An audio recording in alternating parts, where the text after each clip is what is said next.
Salut à vous, bienvenue dans cette deuxième partie de la vidéo sur les clés de l'algorithme de Facebook. Je m'appelle Richmond Abdelman, community manager et promoteur des médias africains. Pour ceux qui viennent de nous découvrir, on parle de Facebook et des problèmes récurrents auxquels sont confrontés les créateurs sur cette plateforme. Principalement, on parle des problèmes liés à la portée des publications et au développement des autres pages. Si vous n'avez pas encore vu la première vidéo, je vous conseille vivement d'aller la voir en cliquant sur le point I en haut à droite de la vidéo, puisque cette vidéo est la suite de l'autre et nous avons donné pas mal de notions et d'astuces dans l'autre vidéo que nous n'aurons pas sûrement le temps de rappeler ici, donc nous en ferons mention. Alors, l'histoire de cet ensemble de calculs, aujourd'hui appelé algorithme ou newsfeed algorithme, vient nous renseigner plusieurs éléments prioritaires pour Facebook et sur lesquels nous allons passer plus de temps dans cette vidéo.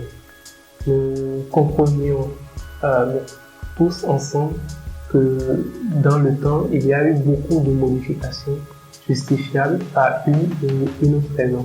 Et puisque nous sommes producteurs, entrepreneurs et tout, alors que Facebook regorge d'une mine en termes de ressources que nous pouvons exploiter pour faire notre business, il est important pour nous de trouver un moyen pour pouvoir suivre dans ce lot. Faites une recherche rapide sur Google, principalement sur cette question, et vous verrez qu'il n'y a que ces aspects qui reviennent souvent. Ce qui fait peur ici, c'est que vous pouvez faire du bon contenu, chercher à créer des interactions régulières entre vos fans et vous, et même vous assurer de respecter toutes les conditions de facteur temps sans atteindre l'objectif. Lors de mes investigations, j'ai déployé sur Facebook un ensemble de techniques et de méthodes qui ont donné pas mal de résultats, plutôt satisfaisants et des échecs aussi. J'en ai appris sur d'autres et chemin faisant, j'ai découvert quelques-unes qui utilisent les groupes de cette plateforme que je vous révélerai d'ici là. Mais avant de vous parler de mes méthodes, je voudrais que nous nous rassurons tous ici que nos pages ont leur configuration de base à jour. Je veux parler du nom, de l'idée de la page, je veux parler de la page à propos, je veux parler de la description, des photos de profil, des différents éléments de contact nécessaires. Ne pas y penser en amont, c'est vouloir construire un immeuble à 4 étages sur du sol sans fondation. Vous n'êtes pas sûr de le réaliser et vous risquez d'ailleurs peut-être énergie, argent, motivation et tout. Je ne le conseille pas. Assurez-vous que vous avez la configuration optimale pour déployer les astuces que je m'apprête à vous donner. Prêt? C'est parti. Facebook n'aime pas les pubs, ni les clics. Cela ne devrait pas nous étonner parce que les réseaux lui-même proposent des services de publicité dont les retombées servent sûrement à entretenir quelque chose sur la plateforme. Donc, Facebook, pour éviter d'entrer en concurrence avec nous-mêmes, il a configuré son algorithme à ce que tout ce qui sera publié sous forme de mots, puisqu'il le considère comme de la publicité, soit moins mis en avant. Les images et les tests avec incitation agressive à l'action subissent le même sort. Par exemple, si dans une publication de page, l'auteur dans son message mentionne plus de 2 fois l'expression partager ou tag un ami ou des expressions du genre, l'Edgerong reçoit le signal et dans sa réponse classe ce contenu comme étant une publicité. Nous avons aussi les clickbait qu'il déteste vraiment, presque plus que tout d'ailleurs, et ça fait des points en moins dans le ranking.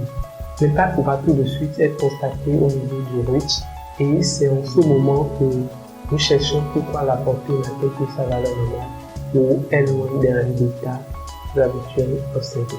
Trop de tests sous photo est interdit. La norme c'est 20%. La quantité de tests que doit contenir une photo destinée à apparaître sur Facebook est de 20%.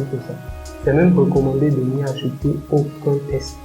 Parce qu'une fois que l'algorithme détecte du test sur votre image, il l'éteint d'abord en attendant de vérifier les logs. Personnellement, je vous parle de cela parce que j'ai fait l'expérience moi-même et je vous avoue qu'il y a une différence nette entre ces deux cas. Prenons par exemple cette publication que j'ai faite avec une photo originale que je n'ai pas touchée sans test ni rien. Et voyez ceci. Voyez par vous-même et dites-moi le constat que vous avez fait. Il y a plein d'autres cas que j'ai remarqués et qui m'amènent à confirmer que sans test, vous avez plus de chances de faire rentrer votre publication. C'est très important lorsque vous sponsorisez des publications.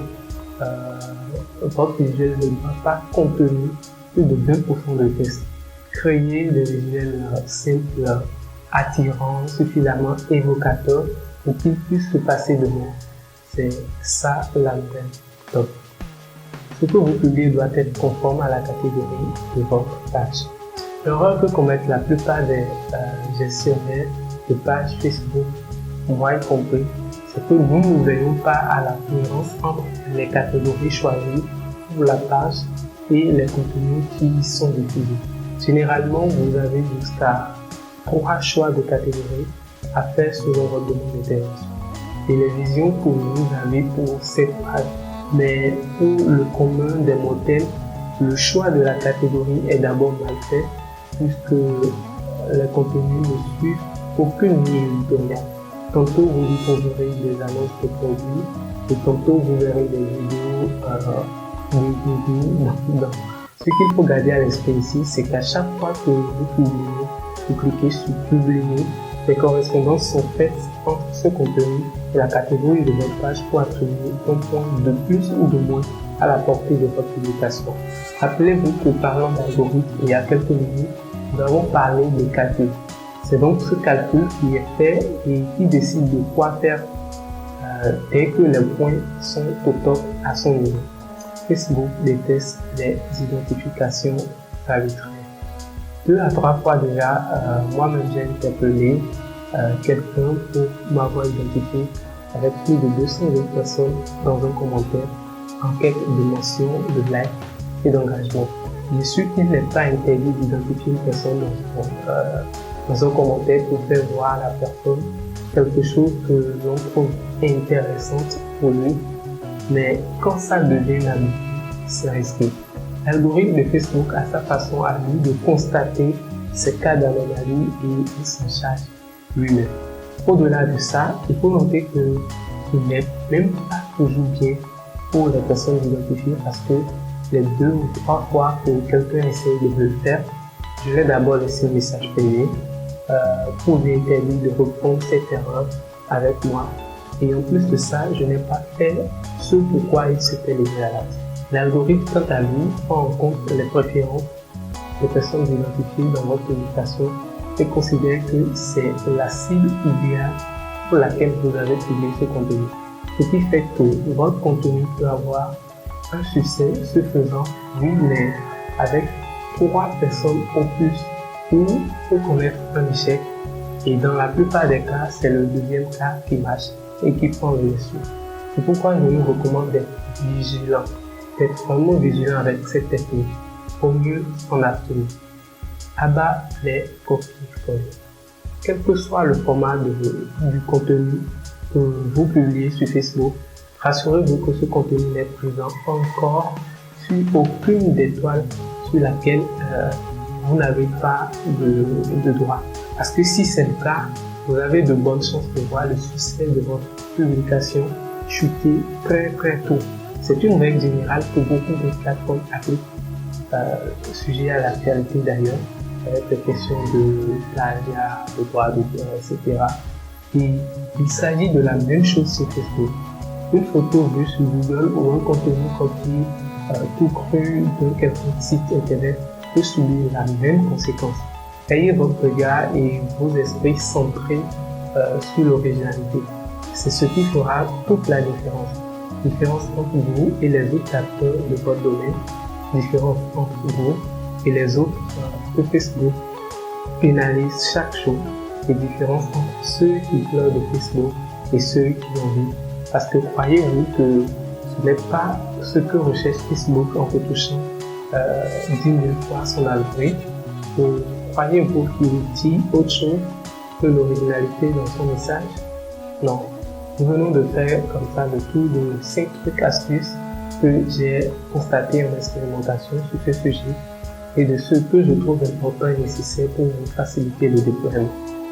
De la même façon, il existe des interdits, il existe des techniques que vous pouvez utiliser pour augmenter les chances de contourner les blablas de ce imbécile d'algorithme. Et c'est ce sur quoi nous allons nous pencher dans la troisième et la dernière vidéo de cette série. J'espère bien vous retrouver là-bas. On se dit donc à la prochaine. Donc, rendez-vous dans la vidéo suivante. Alors, cliquez sur le talon de la vidéo qui apparaît maintenant pour me suivre. À tout de suite. Ciao, ciao.